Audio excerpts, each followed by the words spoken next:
She inherited a forgotten castle. But every night someone whispered her name.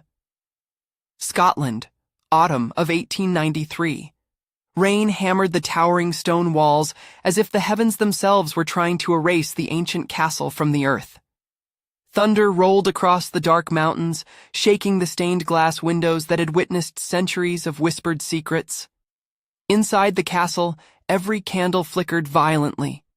The long corridors echoed with hurried footsteps. Lady Margaret Ashford ran through the endless hallways, clutching a heavy iron key against her chest. Her elegant white gown, once the symbol of her noble status, was stained with mud, soot, and blood. She glanced over her shoulder. Something followed her.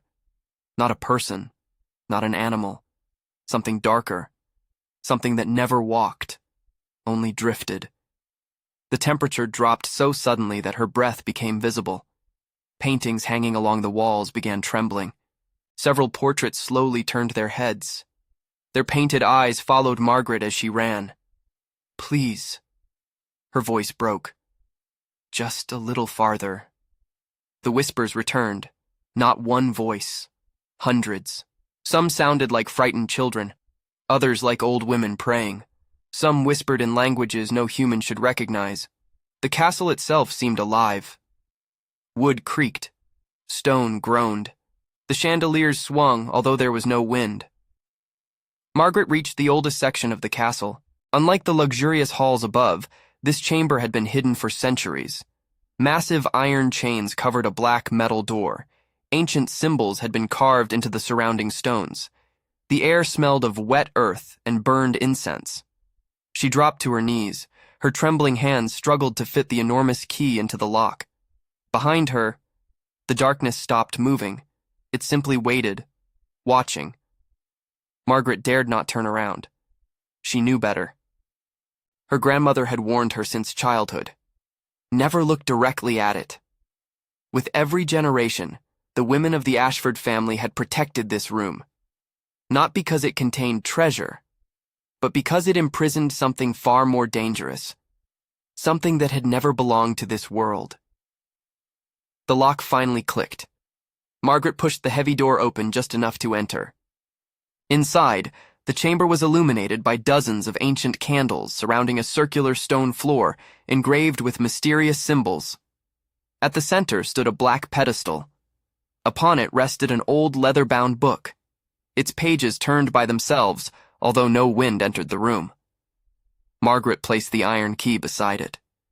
Tears streamed down her face. "I am sorry," she whispered. "I couldn't stop them."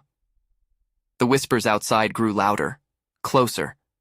The shadows stretched beneath the doorway like living fingers. Margaret took a deep breath.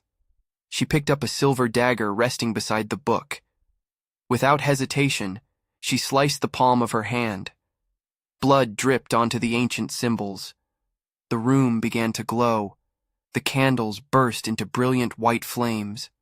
The symbols carved into the stone floor ignited one by one. Outside the chamber, the darkness screamed. It was not the scream of an animal, nor of a human. It was something ancient, something furious. The walls shook violently. Dust rained from the ceiling. The castle groaned as though struggling to remain standing. Margaret closed the heavy iron door. The chains wrapped themselves around it. The locks sealed on their own. The glowing symbols slowly faded. Silence. Complete silence. Margaret leaned her forehead against the cold iron. Her breathing slowed, for the first time in hours. Everything was still. She smiled weakly. "It is done." A soft voice answered from behind the door. Not angry, not threatening, gentle, almost kind. For now, Margaret's smile disappeared. She stepped backward. A single tear rolled down her cheek. She knew the truth. The seal would not last forever. One day, another Ashford woman would return. Only she could decide whether the darkness remained imprisoned or was finally set free. Before leaving the chamber, Margaret removed a folded letter from inside her coat. On its front, she carefully wrote, to the last daughter of the Ashford bloodline. She hid the letter inside a secret compartment beneath the fireplace. Then she whispered words that would echo through generations. "If you hear your name at midnight, do not answer."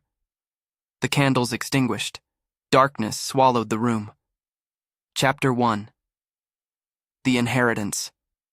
More than 100 years later, New York City shimmered beneath the golden light of a late autumn afternoon. Victoria Ashford adjusted the emerald necklace around her neck as photographers called her name outside one of Manhattan's most prestigious charity galas. The city of New York glittered beneath the warm colors of a late autumn sunset. Luxury cars lined the entrance of the Grand Royal Hotel, while photographers competed for the perfect shot of the city's elite. Among them walked Victoria Ashford. At 30 years old, she had become one of Manhattan's most admired socialites. Magazine covers called her the Queen of Grace. Fashion brands fought for her attention. Charities praised her generosity. To the world, she had everything. Elegant black hair rested perfectly over her shoulders. Her emerald dress shimmered beneath the crystal chandeliers. Diamonds sparkled around her neck. She smiled gracefully as cameras flashed. Yet behind those gentle eyes lived a woman exhausted by appearances. Every conversation felt rehearsed. Every smile seemed expected. Every gala looked exactly like the one before. Sometimes, Victoria wondered whether anyone actually knew who she truly was. As the orchestra began another classical performance, her phone vibrated inside her purse. She ignored it. Moments later, it vibrated again. Then again. Excusing herself from the guests, she stepped onto one of the hotel's balconies overlooking Central Park. The cold evening breeze carried the scent of rain. She answered. "Victoria Ashford speaking." The voice on the other side hesitated. "Miss Ashford?" "Yes?" "This is Edward Collins, your grandmother's attorney." Victoria's smile faded. "My grandmother?" "I'm afraid I have difficult news." Silence. "The Lady Eleanor Ashford passed away peacefully this morning." Victoria closed her eyes. Although they had spoken only occasionally during the last few years, Eleanor had always been the person who understood her better than anyone else. Unlike the glamorous world surrounding Victoria, her grandmother had preferred silence, old books, rainy afternoons, letters written by hand. She had left New York decades earlier. No one understood why. She settled alone in northern Scotland. In an ancient castle few people believed still existed. Victoria swallowed hard. "I'll arrange the funeral. There is something else." "What is it?" "You are now the sole heir of the Ashford estate." Victoria sighed softly. "I understand. The reading of the will must take place. At the castle." "The castle?" "Yes. I've never even been there." "There is a reason." Before Victoria could ask another question, the lawyer ended the call. She remained standing on the balcony, watching the city lights, feeling strangely empty. 3 days later, a private jet crossed the gray skies above the Scottish Highlands. Victoria stared through the window. Below her, vast forests stretched endlessly. Ancient lakes reflected the cloudy sky. Small villages appeared like forgotten pieces of another century. Everything looked untouched by time. Very different from New York. Very different from the life she had always known. The pilot's voice interrupted her thoughts. "We'll be landing shortly." She nodded. Minutes later, a black luxury vehicle waited outside the tiny airport. Its elderly driver removed his cap respectfully. "Miss Ashford?" "Yes?" "My name is Thomas. I worked for your grandmother." Victoria smiled politely. "It is a pleasure to meet you." The old man placed her luggage inside the vehicle.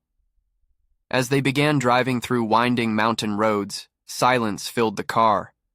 After nearly 40 minutes, Victoria finally spoke. "My grandmother lived here alone?" Thomas hesitated. "Not exactly." She frowned. "What do you mean?" The old man kept his eyes on the road.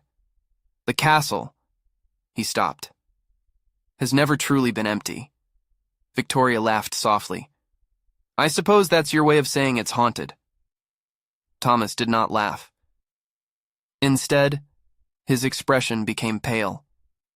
I never said haunted, Miss Ashford.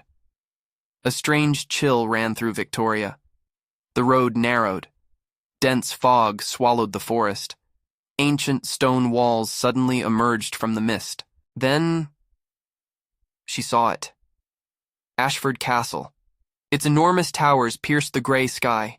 Dark ivy covered centuries-old stone. Broken statues guarded the entrance. Dozens of narrow windows reflected the fading daylight like silent eyes. It was breathtaking, magnificent, and somehow deeply unsettling. As the car stopped before the massive iron gates, Victoria felt an inexplicable sensation. Not fear, recognition. As though the castle had been waiting for her, the gates opened slowly on their own. No one stood there to receive her. Only silence.